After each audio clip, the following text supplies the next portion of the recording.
Okay, now with those rather, I thought, fun to watch videos, which you guys have done a pretty good job of analyzing. Now we get into sort of, notice how, as I think I mentioned, there's actually a fair amount of this has to do with your own sort of ethnocentrism in your reaction. That first Mongol video, which I still find absolutely fascinating. Uh, a couple of you pointed out that there's in the middle of it, there's like a guy that looks like he's drunk that's dying around, and eventually gets sort of beat up and wrapped up and, put over in a corner and sat on by another guy. The fact that this is actually a very fancy, very, as most of you pointed out, this is was a very big production deal to make this video. And so the whole thing's obviously scripted, and all these people, who knows how many times they practiced it. The fact that in that they think it necessary to have this written into the script, that you've got a drunk guy wandering through causing trouble in the middle of it, says something about how these folks are trying to present Mongol values and attitudes and beliefs, and how that's a part of it. Otherwise, obviously, it wouldn't be in there. It's all the people are beautiful, the place is beautiful. There's no clouds. All the animals are beautiful. Everything's perfect. So if you're going to include this part in there, there's a reason for it. This was part of an intention on their part. And it's when you're dealing with ethnocentrism, because I think I mentioned before, you have to remember we're all ethnocentric. Ethnocentrism isn't something that you suppress. If anything, if you're an anthropologist, you become sensitized to when your ethnocentrism is kicking in, because it actually is quite useful. When you get an ethnocentric response, and when I was thinking about that, I was watching it the first time I was watching it, saying, "Whoa, what the hell? Why is this guy, staggering through this thing? Why did they include that in what was obviously a very professional production?" And so I saw it as disruptive. And that would be my ethnocentric impression of how you should do a presentation of a group. To them, it obviously wasn't disruptive. It was part of the intentional presentation. So that was my judgment on that until I realized that what I was looking at was from my standpoint. And that's one I think the huge advantages of becoming trained in anthropology. It doesn't change the fact that you're ethnocentric, but it does make you highly sensitized to when you're making ethnocentric judgments about stuff, especially from other folks that you don't know a lot about. And to be honest, I'm not an expert in any way, shape, or form on Mongols. I don't know 90% of what's going on in that video. And that's good. That's the best type of one, too, if you would practice on, is so that you don't have any awareness, because then your reactions are going to be much more straightforward. You can't put it into context because you don't have any context, except your own background. So you can also see in this that when we were talking about this idea of perceptions, idea of collective representations and socialization, you can see a lot of this. And it's one of the sort of huge advantages of things like YouTube. Before, this would have been a group performing on a stage or something like that, and you'd have to watch it in real time and sort of figure what's going on. Now, of course, you can pause it, watch it again, and then some of you actually mentioned you watch it several times. So on one hand, it puts an enormous pressure on the folks making the video to make it watchable more than once, which, if you think about it, is really different than just sort of like posting some silly ass thing on Snapchat. On the other hand, it means that from an anthropologist standpoint, you can capture a lot of stuff and watch it again and again. But you have to remember that, if it's just people casually interacting, like Miller points out in his Facebook thing, is that you might be watching something a lot more with a lot more interest and focus than the person actually presented it or intended it in the first place. So the digital has really changed in many ways how we represent ourselves, but also how we interpret other people's representations. And it'd be interesting to see if you were to start to go back and actually look at how collective representations have changed in the YouTube world with the introduction of things like YouTube. And you have to remember, a billion YouTube users a month. That's a quarter or fifth of the world's population is on YouTube or watches YouTube. So that has a huge impact. And that goes back to those other videos I mentioned, where you've got groups trying to sort of present a, neo-modern view of an ethnic or some other type of presentation of group, which apparently actually has things like folk metal is one of the now categories, I guess, that you can call some of this stuff. But it's, again, this idea of collective representation changes dramatically when your audience is basically a large part of the world's population, versus in the past where it would be the people that could see you on a stage or could hear watch a music video on MTV or something. I want to jump ahead before we get into pollution, so let me hop ahead here a little bit, because in hindsight, I think this makes more sense. When we're looking at things like symbol and sign and icon, these are three terms that we use in anthropology a lot. especially in my work. They underlie almost everything I look at. And there again, as with a lot of the stuff we've already seen this semester, and you're going to get seriously tired of this, it has connotations that are very specific to the discipline, that are in some cases pretty different than the way the word is used in sort of what you might call standard American English. Symbols are an absolutely fascinating part that are true of all groups. All groups spend an enormous amount of time using symbols. And again, those videos we saw were absolutely perfect cases in point. That's probably one reason why I find them interesting, is their very clear manipulation of symbols with very clear messaging. The key thing about symbols to remember is a symbol is something that's been given meaning, but there's no relationship between the meaning you give something and the actual object or whatever it is that you've given the meaning to. So for example, if I've got a pen here, I can have a symbolic meaning attached to this pen. This is the pen that I grade with, or this is the pen that you got graded with. So every time you see this pen, you're thinking about grades you got in classes at university. That's a meaning that you've put on. It has nothing to do with the object. The pen can be used to write anything or do anything with, pretty much. The fact that you've put that meaning on it is reflective of you, because this is the other key thing about symbols. Because the meanings put on symbols don't have any relationship to the meanings put on objects don't have any relationship to the object, it also means that you can't look at the object and figure out what the meanings are. Looking at the pen gives you no insight into why someone thinks it has something to do with school. It's just a pen. And also meanings then, and symbols in general, of course, are then going to be not only entirely arbitrary, but in many cases are going to be unique to the person. In other words, 10 different people could see the same pen, and they might all have emotional reactions to it, might all have symbolic meaning to them, but there might not be any particular clear relationship between those 10 meanings. They're all related to the object, but there's no way that if you're just looking at the object, you can get to those 10 meanings. There's no connection point between them. This is one of the most sort of addictively fascinating things when you're looking at symbols, is what does the symbol mean to the user? In other words, the person that's generating the thing or whatever it is. And also, on the other hand, of course, it would be what would the symbol be when it's actually the consumer. So if you go back to that second video, the Who one of talking about Genghis Khan, the images that come up there, both of the band playing, the locations where they're playing, the music and all the stuff like that, is all just one series, stacked symbols one after the other. The band, obviously, since it's a very professional music video, obviously in a very calculated way, had a very clear sense of what those symbols meant to them and what they wanted to project those symbols out. Now, what those symbols mean to the people watching it on YouTube, that's really a trick, because you can't necessarily relate the symbols that the band intended that they put in there to how people are going to consume it when they see it at the other end. But it's very likely a fairly large number of the folks watching that video will have some sort of emotional context that will have meaning to them that makes it a symbol. This is why symbols are so absolutely central to things like, for example, archaeology, which deals with material culture. And if you're looking, again, I'm going to say entirely, so you're looking at this pen.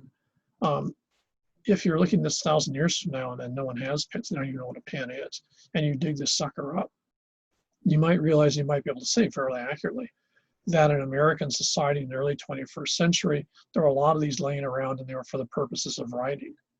But that doesn't necessarily give you any insight into how folks in 2020 had an emotional relationship or had meaning attached to it, because there's no relationship, again, between that and the actual object. In other words, it's entirely arbitrary. As those videos showed, if you think about it, the meaning is not only an object, but it can also be any of the other senses. So there's the music soundtracks that are playing, there's the singing that's going on, there's the visual connotations, there's all sorts of stuff that doesn't necessarily have to do with an object. All of these are symbolic. So symbols are incredibly complex, incredibly diverse, and they're not only culture specific, but they can be group specific, and in many cases they're individual specific. If you think about it, what people like to wear when they're wearing branded outfits or branded gear, on one hand, there's some sort of a general consensus on what the symbolism is of wearing that. But on the other hand, different individuals will have different meanings they've attached to that particular object that's unique to them. So that symbolism is actually playing out on multiple levels. Now, a subset of symbol is what we call an icon. An icon is something that has a bunch of on one hand, shared but also individual meanings that are very, very dense or very complex. So for example, in the Euro-American world, the Christian cross is a good example of something that would be iconic. National flags would oftentimes be iconic. And so what that means is a whole mess of people can see that on one hand, there's some agreement on parts of the message or parts of the symbolic meanings, but other symbolic meanings will vary tremendously from group to group individual, given the same physical or other type of object. A national anthem, for example. So icons are subset of symbols. If you want to think about it, icons are complex, multi-layered symbols. So you wouldn't have something that's an icon that's only held by an individual.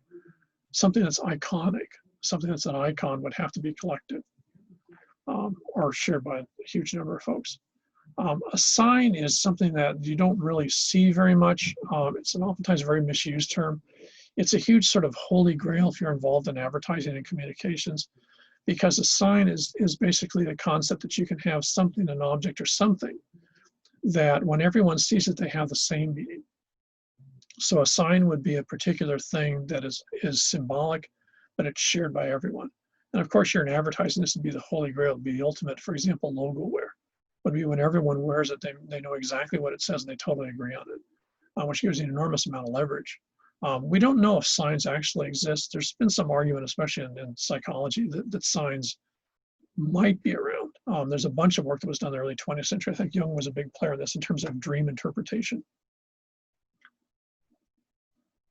which only works if you assume that when people see, for example, a crow, a black bird flying away, that it always means the same thing. I can't remember how this stuff works. You'd have to go look at Jung or say Jungian dream analysis or something I think it used to be called. So they did, you actually have signs, would be that type of thing, that when you see something or you image something, it always means the same thing, no matter who's viewing it. What we normally see is we don't see any evidence that actually happens. You know, for example, the idea that the color red means warning, which is so much part of the Euro-American world. You know, if you're in much of Asia, the color red is a blessing. In China, the color red is what you wear at weddings and stuff like that. It's considered good luck. That's what we see it at Chinese New Year's. So they wouldn't see red as a warning at all. Another example would be the color black, which in the West, again, is oftentimes seen as not a good thing. A black cat is bad, wearing all black clothes, sort of, you know, sort of a goth message out. And again, in Chinese society, if you want to send that same goth message, you dress in white. In China, in Chinese and many East Asian societies, white is a color that has a bunch of connotations, a lot of which aren't particularly positive. So you know, even ideas that colors are signs is not true. Colors might be iconic, but in most cases, colors are very, very culture group specific. So all this now with that, let's segue back to this idea of pollution and purity. When you're looking at this idea of the way that we view the world, and what's going back to Durkheim's argument of collective representations, that within a particular group or culture, people share a sort of common set of boxes that they put things in, or events with symbols, whatever. And in fact, symbols would be a good way. You put the symbols in different boxes depending on what type of symbols they are. So in that context, what you can then get is when you look at people and ask folks, you know, what is, for example, good? What's positive? What's nice? What's attractive? What's evil? What's bad? What's ugly? And all stuff like that.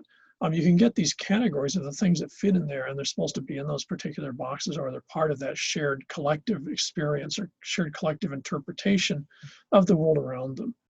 And what you find is there's a whole subset. This was a huge area of psychology in the early 20th century, and they were really fascinated with what you might call cross-cultural comparative religions. And they were very interested in what people saw as being a positive religious thing or experience or event versus a negative. And out of that, what they came is this idea of what you might call pollution and purity, with the idea that, now it's going to vary again from group to group, but in any particular group, there will be some things that are seen as being cleared, clean, positive, maybe even sanctified in the sense of whatever religious system basically says this is a good thing to do. And there'll be other things that are really considered dirty, unclean, nasty, or whatever, bads, and oftentimes given in a ritual or miraculously in a belief system, maybe not a formal religion, but certainly in a belief system. Now we classically see this here in Hawaii because, again, given the fact that a fair amount of the population originally came from an Asian background, what you find is in Asian societies, there's a very clear dichotomy or very clear distinction given between what you might call the outside and the inside. In Asian societies, what you find is the outside is a world of strangers, it's a world of dirt, it's a world of risk, it's a world of danger. And so the outside is something that that you have to deal with, but in many ways you're sort of afraid of it and you want it somewhere else. And so what you find is one of the ways that you do that traditionally in Asian societies is if you go into a house in much in Asia, you'll find that when you cross the threshold of the door, there will be a beam or a large piece of wood that you have to step over. You see this almost invariably in Asian design, Korean, Chinese, Japanese. You have to lift your feet off the ground to step into the house. Now, in much of Asia, what you also find is when you lift your feet to step into that house, you actually don't step into the house, you step into like an alcove, at which point you take your shoes off. The reason being that the shoes are what you've walked on in the outside world. So it's not so much if your shoes are actually dirty per se, but there's a very strong sense that symbolically your shoes represent the outside and the dirt and the risk and the sort of eerie strangeness of the outside world that's dangerous. So you take your shoes off and you put home slippers on, and then you move into the house. So this outside-inside would be a good example of pollution and purity. In Asian societies, the outside world has all these dangerous negative connotations. So if anything, you can think of yourself as being polluted. And so one of the ways that you basically clean yourself is by taking the shoes off and leaving them in an intermediate spot, where you then switch over to slippers and never leave the inside of the house. So now by switching your footwear, you have changed from pollution to purity. And for folks that were born and raised in this system, like a lot of you probably are, this is why people can get so totally agitated when someone comes from the mainland or somewhere else where they don't have this rule, and they just walk into the house with their shoes on. Everyone's like freaking out. There's in other groups and other societies, there's all sorts of different types of pollution and purity. So the fact that societies have these two sort of categories is apparently almost a universal. But what you're going to find in the categories varies dramatically. In some cases, there's no relationship at all to what you'd find in another group. Key thing with all this stuff is, again, it's symbolic. Okay? There's, the amount of dirt tracked on the bottom of your shoes is really pretty minimal compared to the bacteria and everything else in the rest of your body. So you're not really cleaning yourself when you take your shoes off and put slippers on. Nonetheless, for the vast majority of the population here, they were brought up in a system where there is a concept of dirt and cleanliness, and it's related to where your shoes are. So that's a good example of how the power of group and the power of culture, that people can have, for example, a very ethnocentric, almost visceral reaction to people walking into a house with their shoes on. And everyone's sort of going, well, what do you think you're doing? And likewise, if you were to go to the mainland, much of the mainland, you'd find if you took your shoes off when you're going into the house, people might freak out, because in much of the mainland, when you take your shoes off, that means your feet are exposed or your socks are exposed, and they see that as being dirty. So what you get is the absolute flip side, that they would rather you keep your feet wrapped up in your shoes so you don't, pollute the rest of the house. So same thing, your feet, same thing outside and inside, but a very, very different reaction to how that's played out, this idea of pollution and purity, but also, again, this idea within a symbolic context. And so when you're looking at this, it's a very good example of the complexities both of cultures, but also how cultures make judgments about their perception of the world around them. They're not based on some sort of a measurable sort of statistical reality.